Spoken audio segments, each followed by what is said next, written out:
Are you also, in theory, loving the idea of like a seasonal TBR, but often it just feels a little bit too restrictive? I just came up with this concept that I'm going to test for spring, which is going to be more of a reading menu rather than like a strict TBR. And the idea is kind of like in a restaurant, you have the like starter dishes, which are maybe quicker books. You have like your main dish, your main course. So these are like the bigger projects you maybe are working on with your reading, or just, thicker books. And then like some side dishes, maybe you throw in something that you didn't quite expect. And then also dessert, of course, because we deserve to treat ourselves with some dessert. And those are kind of like the short and sweet little books. Maybe throwing in, for me, it's like maybe throwing in a manga, a graphic novel, something like that, or a new release that you've been really excited about that you can treat yourself with.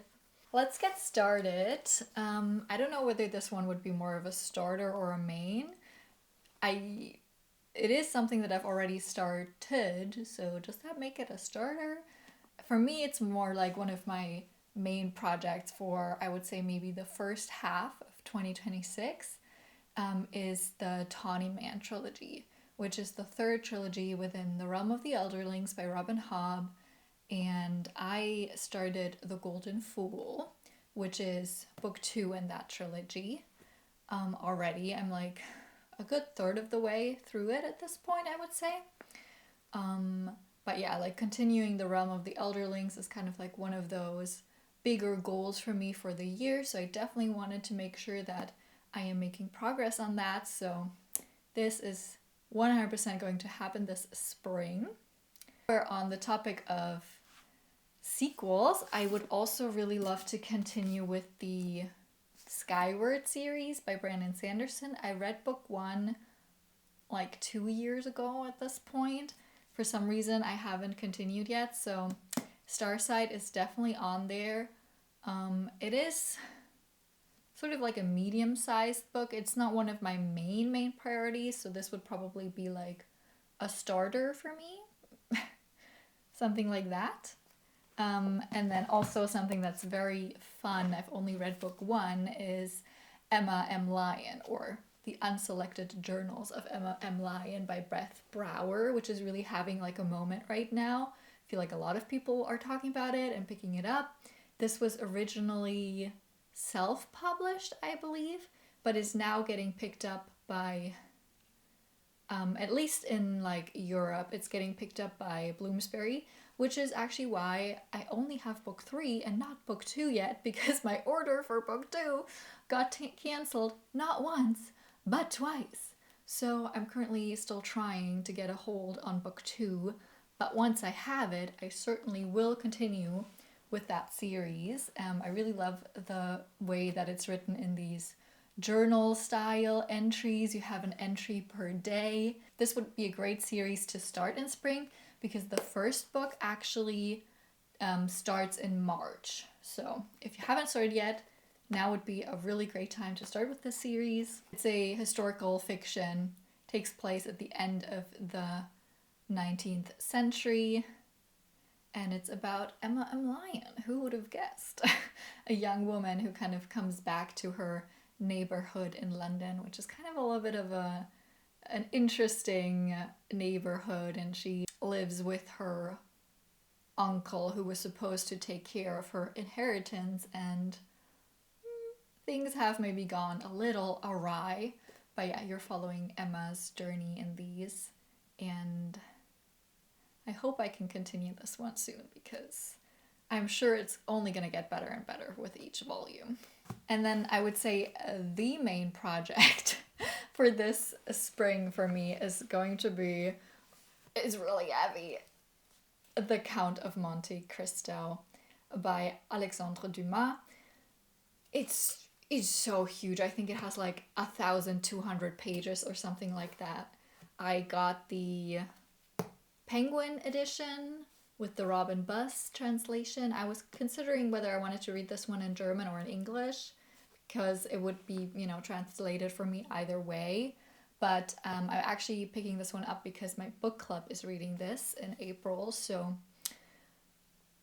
I decided to go with the English version since most of them are going to be reading it in English. Yeah, I don't really know what to expect, to be honest. All I really know is that it's like the quintessential revenge story about this guy who's breaking out of prison, and it takes place in France. And that's really all I know. But because it is such a, story that I feel like has such a well-known story worldwide, I'm really interested to get into it. And then, of course, also watch the show, which is just coming out in the US but has already been out in other places in the world. Like here in Germany, I think it's already been out since January or so. But yeah, that one's with the actor, what's his name? Colin? Something? Oh gosh, I forgot. But the one who played Finnick in the Hunger Games. So yeah, I'm a little scared. I'm a little intimidated. I'm kind of, even though this is a main, I'm also kind of going into it as, let's just see. And if we're not having fun, we can take a break. Maybe read like a little, a little side book. Come back to it. And if it's really not for me, of course, seeing effing is always a possibility. But yeah, let's give this a shot. If you've read this, please let me know. And then I kind of have a bunch of standalones that I would love to get to. Spring season, I am definitely thinking cherry blossoms. And cherry blossoms, I'm thinking Korea and Japan. And this book has been on my TBR for such a long time. And that's, of course, Pachinko by Min-jin Lee.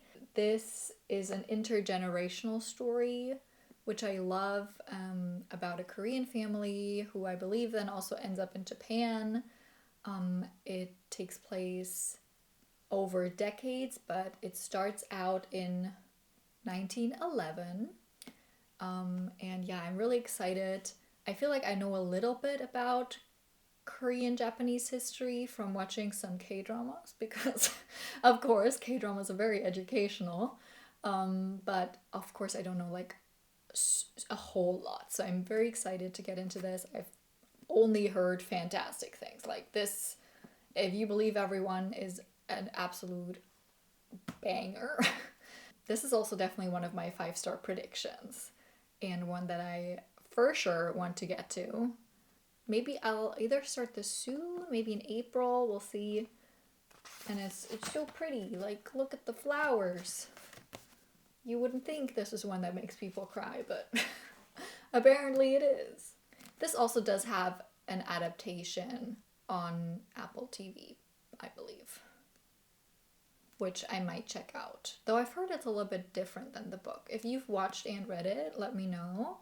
And then kind of staying with historical fiction, I got myself some new releases recently. One of the ones that just called out to me, because this is about a time period that I find so fascinating, which is like ancient Egypt, and it's about a figure that we've all heard a lot about, but then when you think about it, you don't really know that much about her. So if you haven't guessed by this point, it is Cleopatra. This, I find this so fascinating. The tagline stuff is very dramatic, very cool. It basically says, "You know my name, but you do not know me." But yeah, also the cover is so freaking gorgeous. Like, look at it. So pretty. And it's not even that big, really, compared to, well, I mean, anything compared to the Count of Monte Cristo, but to, like, a lot of the fantasies that I usually read. This is, I think this doesn't even have 400 pages. Yeah. Not even 350. It has 340 pages or something, so it's kind of almost like a little snack, basically. Well, not really. Emma and the Lion is a snack. But this is kind of like, I guess, in the starter category. I hope to get to this. I'm kind of thinking more maybe in late spring. Maybe if I don't get to it in late spring, then for sure in the summer. But yeah, maybe around May. But this definitely called out to me when I saw it in the online bookshops. And R.F. Kuang said it's a masterpiece, so we believe her, of course. One other new release that I am very excited to get to. This one's inspired a historical time period, but it is a fantasy. I believe it's a high fantasy, not just a historical fantasy. It's inspired by Chinese history, and I've heard so much good things about it. It's The Poet Empress by Shen Tao. This is one of those new releases that I feel like has been everywhere recently. And I already had it on my radar, and then everyone said that it's amazing, and so boobity boo bibbity boop, somehow it has landed in my hands. I don't know how it happened. I mean, I know how it happened. I saw that there's like the special edition with the nice foiling, and I was like, but what if it isn't available anymore in the future? And the FOMO got me. Like I said, because also everyone has been raving about it, so I love that this one is also more about like rebellion through words, if I understand correctly. It's about poet magic, and I think also like about the power of like being able to read and write. I have also heard it can be quite dark at points, but we shall see. I think for a fantasy standalone, this one's not that big either. So definitely more in the starter category for me. This one I want to get to really soon as well. I mean, look at the end papers. If that's not spring, I don't know what is. So, A Poem of Love, A Spell to Kill. If you've already read this one, let me know. Other things that are on my radar, but I don't have physically yet, are Agnes Aubert's, what is it called? Magical Cat Shelter? Something like that. The new Heather Fawcett book. I really loved the first Emily Wilde. Not so much the rest of it, but that's okay. I mean, it's about cats. Of course I have to read it. Like, of course. It's kind of like a historical fantasy, which is cool, but like cozy fantasy. And then another one that has just been hyped so much, but I also feel like cover-wise really fits the spring vibes, and it's also been like nominated for all of the awards recently, is The Correspondent.